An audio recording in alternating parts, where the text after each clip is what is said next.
It's quiet now, isn't it? Not the peaceful kind of quiet, the kind that echoes.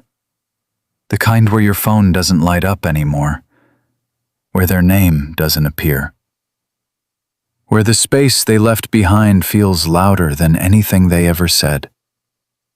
And part of you still waits, not because you're weak, but because something in you remembers how real it felt, how rare it felt.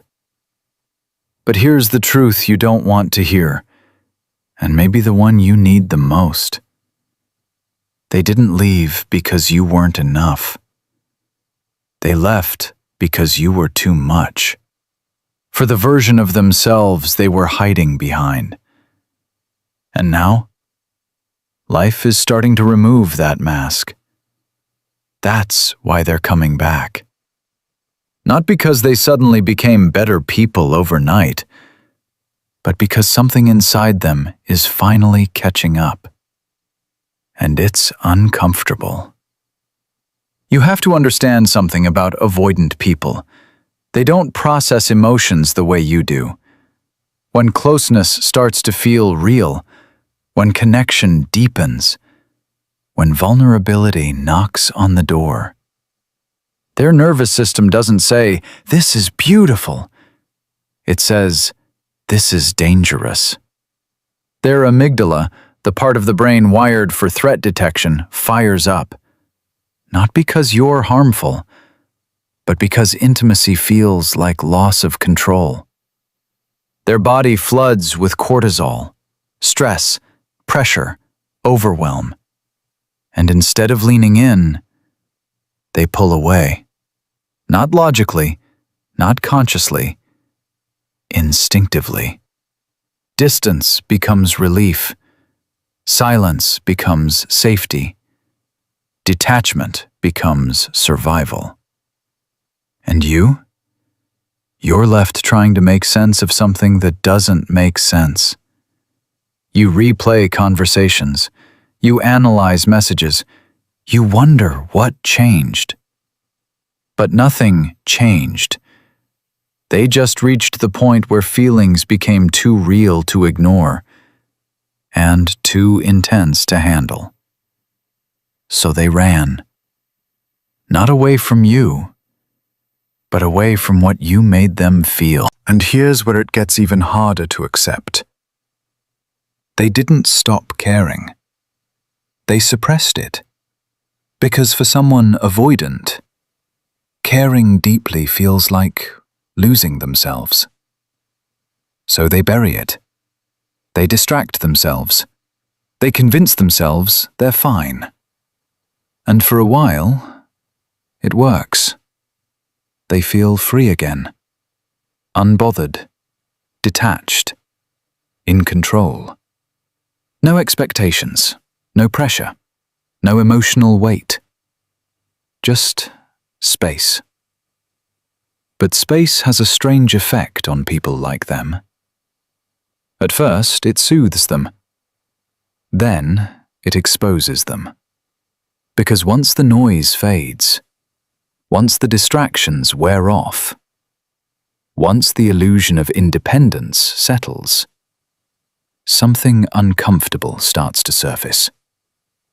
The absence, not just of you, but of what you gave them. Consistency, depth, real emotional presence. Things they didn't know how to hold on to, but now can't replace. And this is where everything begins to shift. Because life doesn't just keep giving them surface-level connections forever. Eventually, they meet people who don't understand them, who don't stay, who don't see through their walls. Eventually, they experience the exact thing they avoided with you. Disconnection. Only this time, it's not by choice. And that hits differently. Because now, their nervous system isn't reacting to closeness. It's reacting to emptiness.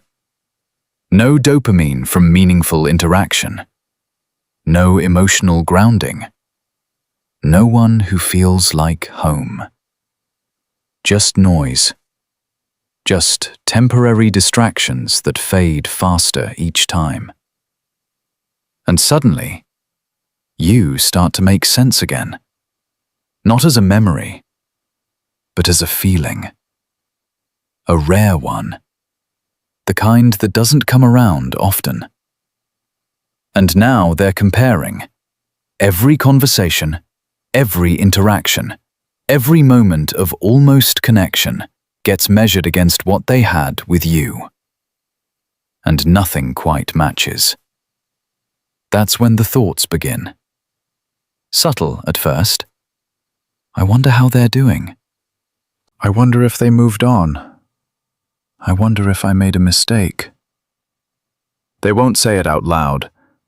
Avoidants don't rush into emotional accountability. But internally, the shift has already started. Because your absence isn't just quiet anymore. It's loud in their mind. And here's the part that changes everything. It's not your words that bring them back. It's your silence. Not forced silence, not manipulative silence, but real, grounded, non-reactive silence. The kind that says, I'm no longer waiting to be chosen. Because when you stop chasing, you remove the pressure that once overwhelmed them. But you also remove the comfort they took for granted. You become unfamiliar again. And unfamiliar is intriguing. They start to feel something they haven't felt in a long time. Curiosity. Not about what you're doing, but about who you've become without them. And that curiosity slowly turns into something heavier. Because now, they can't predict you. They can't control the dynamic. They can't assume you're still emotionally available in the same way. And for someone who once ran from closeness, that unpredictability creates a different kind of pull. Not pressure, attraction. Because now they're the ones leaning forward. They're the ones checking your social media, rereading old messages, replaying moments they once minimized. And here's the irony. The more you detach, the more they start to feel. Not because you changed them, but because you stopped interfering with their emotional process. You gave them space. Real space. Not the kind where you're secretly hoping they come back, but the kind where you're actually rebuilding yourself. And that's what they feel. Energy doesn't lie. When you stop orbiting around their absence, when your life starts to expand beyond the story of us, something shifts. You become grounded. Whole, untouchable in a way that isn't defensive, but peaceful. And that peace, it's magnetic. Because now, if they come back, they're not returning to the same version of you. They're meeting someone who no longer needs them to feel complete. And that changes the power dynamic completely. Now they have to earn access. Now they have to face what they avoided. Now they have to sit with the emotions they once escaped. And for an avoidant, that's terrifying. But also necessary. Because growth doesn't happen in comfort. It happens in confrontation. With themselves, with their patterns. With the realization that what they lost wasn't just another connection. It was something rare. And rare things aren't easily replaced. But here's the warning you need to hear. Just because they come back doesn't mean they've changed. Missing you is not the same as being ready for you. Feeling your absence is not the same as understanding your value. And if you forget that, you risk repeating the same cycle.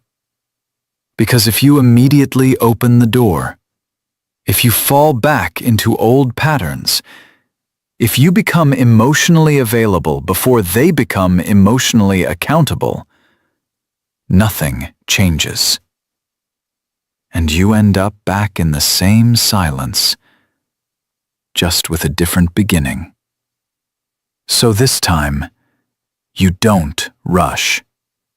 You don't chase. You observe. You listen, not just to their words, but to their consistency, to their willingness to stay even when it's uncomfortable, to their ability to meet you, not halfway, but fully. Because you're no longer the person who settles for potential. You're the person who recognizes patterns and chooses differently. And that's the final shift. Not whether they come back, but who you are when they do. Because the truth is, you were never hard to love. You were just deeply felt. And for someone who wasn't ready for depth, that felt overwhelming. But now, life is showing them what shallow feels like, what disconnection feels like, what it means to lose something real and not be able to find it again. And that realization, it doesn't scream. It lingers, quietly, relentlessly, until one day they finally understand. You weren't too much. You were rare. And by then, you've already become someone who doesn't wait to be recognized. You recognize yourself. You choose yourself. And that's the kind of power they can feel, even from a distance.